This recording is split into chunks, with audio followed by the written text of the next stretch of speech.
आज से ठीक 7 साल पहले अमेरिका में एक रिसर्च होता है जो कि पूरे 5 साल चलता है और उस रिसर्च से हमें ये पता चलता है कि जिन लोगों के पास ह्यूमैनिटीज का डिग्री था उन लोगों का नौकरी ना मिलने का चांसेस उनसे भी कम था जिनके पास डिग्री नहीं था।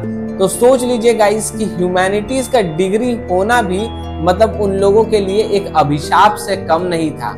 तो आज का वीडियो हम लोग पूरी तरीके से डेडिकेट करेंगे उन लोगों के ऊपर जो कि आर्ट्स लेने वाले हैं या फिर ले चुके हैं। स्वागत है आप सभी का शुभम भारतीय चैनल में। जो भी कहूंगा सच कहूंगा, देशद्रोहियों को नहीं सहूंगा। इंजीनियर्स के बारे में तो सभी बात करते हैं लेकिन आर्ट्स कॉमर्स वालों के बारे में तो कोई भी बात नहीं करता। तो गाइज मैं आज बता दे रहा हूं आपको कि जितनी आसानी से एक बॉस अपने कलीग की, छोटे कद वाले कलीग की नौकरी खा जाता है ना, उससे भी ज्यादा आसानी से इंजीनियर्स आर्ट्स और कॉमर्स वालों की नौकरी खा जा रहे हैं। सन 1835 में एक आदमी जिसका नाम था थॉमस बेबिंगटन मैक्यूले, उन्होंने अपना एक बहुत ही इनफेमस वाक्य कहा। उन्होंने कहा था कि इंग्लैंड में पड़ी हुई एक बुक के सेल्फ में जितना नॉलेज है उतना पूरा का पूरा अगर हिंदुस्तान की किताब में भी अगर इकट्ठा कर दिया जाए ना तो उतना नॉलेज नहीं मिलेगा। और गाइज उसी प्रकार से आज मैं ये बोलना चाहूंगा कि साइंस इंजीनियरिंग बैकग्राउंड के किताब में इतना नॉलेज है ना एक बुक सेल्फ में जितना कि पूरा आर्ट्स का आपको सब्जेक्ट में नहीं मिलेगा। ये बात सुनकर आर्ट्स और ह्यूमैनिटीज वालों को खराब तो लग सकता है, लेकिन भाई अगर यदि थोड़ी देर के लिए अगर आपको ये चीज खराब अगर लग जाएगा ना तो कोई बात नहीं है, लेकिन बाद में आपका लाइफ बन जाएगा। 12th पास करने के बाद आर्ट्स वालों के लिए बीए, बीबीए, उसी प्रकार से कॉमर्स पास करने वालों के लिए बीकॉम होता है और कुछ अन्य कोर्सेस। लेकिन साइंस वालों के पास भाई उन लोगों के पास में होता है अनलिमिटेड कोर्सेस। और अगर यदि आप लोग स्कूल से होंगे तो आपको पता है साइंस वाले स्टूडेंट्स कैसे आर्ट्स वाले स्टूडेंट्स को चिढ़ाते हैं और पता उनको कुछ भी नहीं समझते, नीचा देखते हैं, ऐसा लगता है कि वो किसी नीच जाति के, इस प्रकार से वो उनके साथ भेदभाव करते हैं। और ये सब कुछ वो इसी के लिए करते हैं क्योंकि ये सब उन्हें गवर्नमेंट ने सिखाया है, क्योंकि गवर्नमेंट के पास है उन लोगों के लिए बहुत अच्छे अच्छे जॉब्स, जबकि आर्ट्स और कॉमर्स वालों के लिए कुछ भी नहीं है। और ग्रेजुएशन खत्म होने के बाद आता है असली ट्विस्ट, जब बारी आती है जॉब लेने की। आर्ट्स वालों के लिए कुछ जॉब है, कॉमर्स वालों के लिए कुछ जॉब है और उसी प्रकार से साइंस और इंजीनियरिंग वालों के लिए भी कुछ कुछ जॉब्स होते हैं।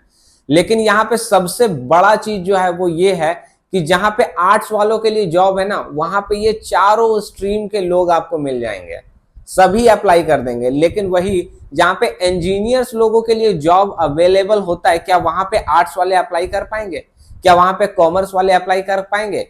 कभी नहीं कर पाएंगे। लेकिन मैं आपको देता हूं लिख के कि पता है, आप किसी मल्टीनेशनल कंपनी में जाके देख लीजिएगा, एक कॉल सेंटर में आपको पता चलेगा कि काम कर रहे हैं आर्ट्स वाले भी साथ में और इंजीनियर्स भी साथ में। और ऐसा इसी के लिए क्योंकि उतना जॉब्स ही नहीं है इंजीनियर्स के पास। भारत एक साल में पूरे 1.5 मिलियन यानी कि 15 लाख इंजीनियर्स को पैदा कर देता है, जबकि प्लेसमेंट हो पाता है मात्र 1.5 लाख लोगों का।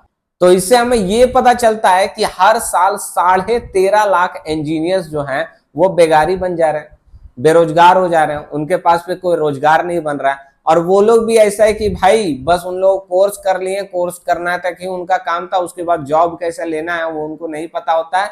और फिर जो है वो लोग जाते हैं उस जगह पे जहां पे पहले से आर्ट्स वाले लोग हैं, कॉमर्स वाले लोग हैं और साइंस वाले लोग भी हैं। अब वहां पे इंजीनियर्स भी जाने लगते हैं और फिर परेशानी शुरू होती है इन सब नॉर्मल स्ट्रीम के लोगों की।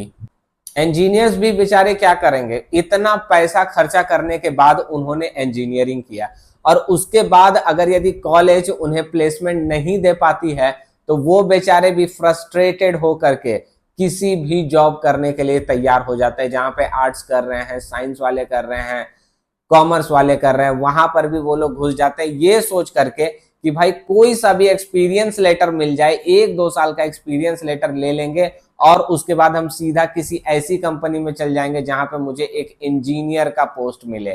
इसी कारण से आर्ट्स वालों को जॉब लेने में भी प्रॉब्लम होती है, क्योंकि भाई अब कहीं पे इंटरव्यू चल रहा है, अब वहां पे एक जन आर्ट्स वाला गया है, एक जन आया है भाई अपना बीटेक करके, तो अब वहां पे जो रिक्रूटर है वो किसको रिक्रूट करेगा? भाई ये बोल रहा है कि ये भी 10,000 में काम कर देंगे और जिन्हें 50,000 रुपए मिलना था वो बोल रहे हैं कि वो भी 10,000 रुपए में काम कर देंगे। तो अब यहाँ पे क्या है कि एचआर बोल रहा है कि भाई तुम ही आ जाओ, इंजीनियर को ही बुला ले रहे हैं। और इसी चक्कर में जो है आर्ट्स वालों को, कॉमर्स वालों को कहीं नौकरी ही नहीं लग रहा है। उदाहरण के तौर पे बताऊं तो जैसे कि आप यूपीएससी को देख सकते हैं, वहां पे जो आईएएस का एग्जाम होता है और आप देख लीजिए कि आईईएस का भी एग्जाम होता है। तो आईएएस का जो एग्जाम होता है वो नॉर्मल कोई भी भाई अगर यदि उनके पास ग्रेजुएशन का डिग्री है तो वो दे सकता है, लेकिन आईईएस का एग्जाम देख लीजिए वो वही जन दे सकता है जिनके पास इंजीनियरिंग का डिग्री हो। तो आप सोच लीजिए कि जहां पे आईईएस का जो एग्जाम होता है वहां पे 100% कौन है भाई, इंजीनियर्स है। लेकिन जहां पे आईएएस का एग्जाम हो रहा है वहां पे क्या नॉन इंजीनियर्स हैं? तो भाई हैं, तो कितने? तो भाई 20% मात्र। क्यों? क्योंकि आईएएस में भी 60% उससे अधिक जो लोग हैं वो आईआईटीएंस हैं। और उसमें गाइज अगर यदि आप हिंदी से अगर यूपीएससी का एग्जाम दे रहे हैं तब तो भाई हम तो बोलेंगे कि आप भूल ही जाओ, क्योंकि मुझे लगता है कि 5% से भी कम ऐसे लोग हैं जो कि हिंदी में एग्जाम देते हैं और सेलेक्ट होते हैं। ह्यूमैनिटीज वाले लड़के और लड़कियों की यार एक बहुत ही कड़वी सच्चाई मैं आपको बता देता हूं, ये सब लोग जो होते हैं ना वो बिल्कुल भी अपने लाइफ में एमलेस होते हैं। उनको बिल्कुल भी नहीं पता होता है कि उनका गोल क्या है, उनको करना क्या है। वो बस इतना जानते हैं कि किसी प्रकार से वो एग्जाम उन्हें देना है और एग्जाम उन्हें पास कर लेना है। मार्क्स से उन्हें कोई मतलब नहीं होता है, सिर्फ पास कर लेना है। क्योंकि यार इन लोगों को कोई गोल नहीं है, वो कुछ बनना नहीं चाहते हैं। वो ज्यादा से ज्यादा एक ही काम कर सकते हैं, या तो पास करने के बाद वो किसी सरकारी एग्जाम में बैठने के लिए एलिजिबल हो जाएंगे, या तो फिर शादी का जो बायोडाटा बनाते हैं उसमें लिख करके दे देंगे कि भाई हाँ हम ग्रेजुएट किए हुए हैं, बस बात यहीं पे खत्म। और अगर उनमें से अगर यदि कुछ लोग नौकरी लेना चाहेंगे तो फिर कहाँ पे नौकरी लेंगे भाई? आप आर्ट्स और कॉमर्स की डिग्री लेकर के आपको अगल बगल में वो शोरूम में आप देखे होंगे सेल्स में जो लोग काम करते हैं, ठीक है, वहां पर आपको नौकरी मिल जाएगा, या फिर होटल में आपको स्टाफ का नौकरी मिल जाएगा। और अगर यदि उससे थोड़ा सा अगर ऊपर जाते हैं तो किसी एमएनसी में आप गलती से जो है एक एसोसिएट का जॉब आपको मिल सकता है, जिसे कि टीम लीडर भी गाली देता है, उसका मैनेजर भी उसके गाली देता है, एचआर भी उसे गाली देगा, उसका कस्टमर भी उसको गाली देगा, और जब वो घर आएगा ना तब उसका बीवी भी उसको गाली देगी। तो दोस्तों मैं रिक्वेस्ट करता हूं, हाथ जोड़ता हूं स्पेशली उन लोगों से जो लोग 10th पास करने वाले हैं और सोच रहे हैं कि ह्यूमैनिटीज लेंगे, तो भाई तुम लोगों के लिए एक बात बता देता हूं कि इस दुनिया से ना ह्यूमैनिटी खत्म हो गया, इसी के लिए ह्यूमैनिटीज कभी मत लेना। और भैया कॉमर्स वाले भी ज्यादा खुश मत होइएगा, क्योंकि अगर यदि आपको सीए, सीएमए या फिर कॉस्ट अकाउंटेंट्स अगर यदि ये सब नहीं करना है तो फिर कॉमर्स भी कोई बहुत अच्छा सब्जेक्ट नहीं है। इंजीनियर्स लोगों को तो यार नौकरी नहीं मिल रहा है, चलो भाई इस बात से मैं इग्नोर नहीं करता हूँ, लेकिन वहीं जिस जगह पे आर्ट्स और कॉमर्स वाले हैं भाई इन लोगों के तो अपॉर्चुनिटी ही नहीं मिल रहा है, एक फेयर कंपटीशन ही नहीं मिल रहा है। आज के समय में 80% तो सिर्फ ऐसे जॉब्स निकल गए जिसका एलिजिबिलिटी क्राइटेरिया ही यही है कि आपके पास कोई टेक्निकल डिग्री होना चाहिए, या तो आईटीआई या तो पॉलिटेक्निक या तो फिर आपके पास बीटेक होना चाहिए। तो भाई अगर यदि ऐसा ही बात है तो फिर 11, 12 और ये जो ग्रेजुएशन में जो आर्ट्स और कॉमर्स जो करवाते हो तो फिर इसको क्यों करवाते हो? एक काम करो ना, डायरेक्ट वही सब सब्जेक्ट्स को ही मेन सब्जेक्ट बना दो, आईटीआई, पॉलिटेक्निक और बीटेक को ही मेन सब्जेक्ट बना दो, और बाद बाकी यार इधर जो सब्जेक्ट्स है आर्ट्स और कॉमर्स में, साइंस में जो सब्जेक्ट है, एक काम करो कि फिर उन्हें डाल दो ऑप्शनल में, कि जिन्हें पढ़ने का मन होगा वो पढ़ लेंगे और जिन्हें नहीं पढ़ने का मन होगा वो नहीं पढ़ेंगे, लेकिन कम से कम एलिजिबल तो हो जाएंगे यार, कम से कम एक फेयर कंपटीशन का हिस्सा तो रहेंगे। अभी गाइज यहाँ पे मैं अभी आप लोग को एक जॉब पोर्टल दिखा देता हूँ, और वहां पे जो जॉब्स जो न्यू वैकेंसीज आई हैं अभी हम लोग उन सब को चेक करेंगे और फिर देखेंगे कि किसमें आखिर क्या एलिजिबिलिटी क्राइटेरिया है, और आर्ट्स वालों के लिए कितने जॉब्स हैं और इंजीनियर्स लोगों के लिए कितने जॉब्स हैं। तो सबसे पहले आर्मी एसएससी टेक्निकल में हम देखते हैं और देखिए इसमें क्या आखिर क्वालिफिकेशन मांगा है, बैचलर्स डिग्री इन इंजीनियरिंग। अब रेलवे आरआरसी का अप्रेंटिस के लिए हम देखते हैं कि आखिर इसमें क्या मांगा गया है क्वालिफिकेशन। तो ये देखिए आईटीआई चाहिए। आरपीएससी का अब वैकेंसी में हम लोग देख रहे हैं, ये एक वैकेंसी निकला हुआ है, इसमें क्या एलिजिबिलिटी क्राइटेरिया है।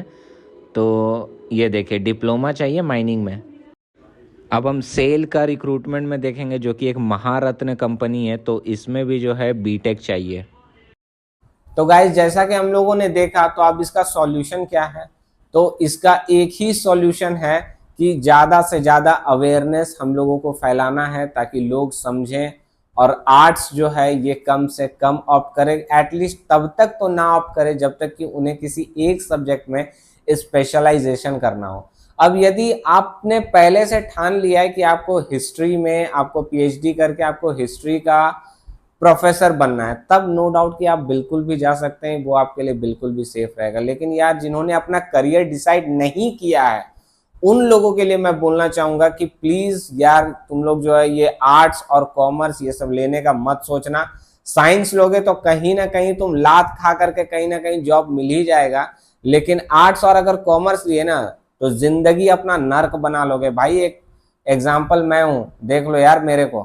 तो गाइस ठीक है, अब मिलते हैं नेक्स्ट एपिसोड में किसी और मुद्दे को लेकर के। तब तक के लिए जय श्री राम।